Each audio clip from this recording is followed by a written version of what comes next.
एका भारतातल्या डॉक्टरने परदेशात आपल्या भारताचं नाव मातीत मिळवलेलं आहे।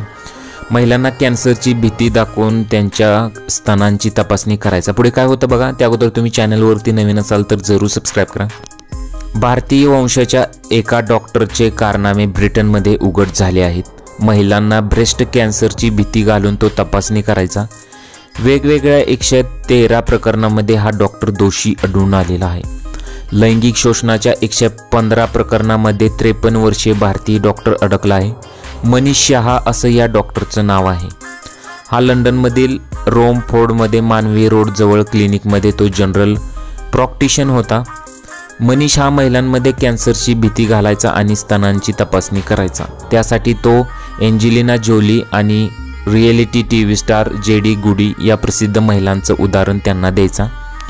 मनीष शहा यांच्यावरील आरोपावर ओल्ड बेली कोर्टात सोमवारी सुनावणी झाली। न्यायाधीश रूक यांनी खटल्याचा निकाल देताना मनीषला आजीवन कारावासाची शिक्षा सुनावलेली आहे। सुनावणी दरम्यान शहा याला धोके का मास्टर म्हटलं गेलं आहे। महत्त्वाचं म्हणजे अनेक पीडिता 15 वर्षापेक्षा कमी वयाच्या आहेत। सुरुवातीला महिलांनी भीती घालायचा, त्यानंतर त्यांना तपासणीसाठी गळ घालायचा। त्यामध्ये 15 वर्षापेक्षा कमीही काही जण होत्या, तर 15 वर्षापेक्षा जास्त काही महिला होत्या।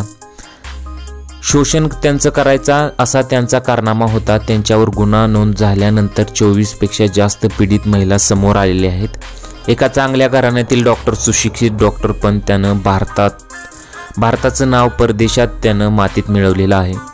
सध्या ही बातमी सोशल मीडियावरती व्हायरल होत आहे।